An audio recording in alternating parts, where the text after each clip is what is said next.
公交车横在隧道里长达1年之久，路过的小警察看见后比见鬼还惊恐，车内所有乘客都被定格，犹如琥珀里的虫子。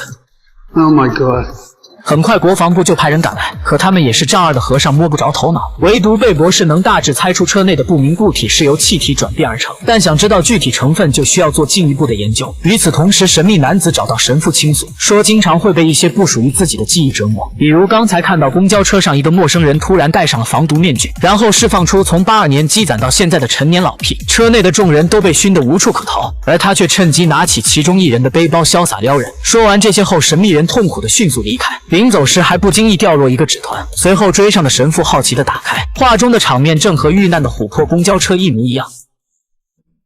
此时，所有遇难者被转移到国防部。小美通过乘客录像机里的视频进行逐一对比，结果发现其中一位女性的背包不见了。经过调查，丢失包的女人还是小美的同事，想必是同事掌握了很重要的东西。另一边，贝博士也查清有害气体的主要成分，这种物质遇到空气中的氮气就会迅速凝固，但凡在有效区域内都会成为标本。目前只有3家公司有能力做出这东西，而这3家公司都在巨力集团的旗下。由于最近的怪事都和巨力有关，小美想都没想就去质问集团的妮娜，但遭到对方霸气的回怼，理由是巨力集团旗下的产业非常广泛，很多行业都有集团的涉足。另外，对方的言语中还暗示小美想调查巨力，以她的段位还不够资格。碰壁后的小美刚好接到了神父的报案，举报今天遇上的神秘人很有可能就是公交车事件的关键嫌疑人。当国防部进入神秘人家后，才知道原来世界上真的有预言家，墙上看似的乱涂乱画，其实都是这几集里发生的特殊灾难，每幅画上都标注着前一天的日期，并且这些事件并未对外公开过，其中也包括小美未婚夫的飞机溶尸案。此事一出，立刻引起上级的关注。据神秘男人交代，最近的一段时间里，脑海中会不定时的弹出一些画面，身体也随之非常痛苦。可只要把那些画面画出来或是拼成模型，痛苦就会慢慢减轻。听到男人的讲述，贝博士突然来了兴趣，于是准备给他做 CT 证实一下。一开始都很正常，可当男人刚推进去不久，怪事就发生了。男人秒变毒液爆发的前奏，表情既惊恐又痛苦。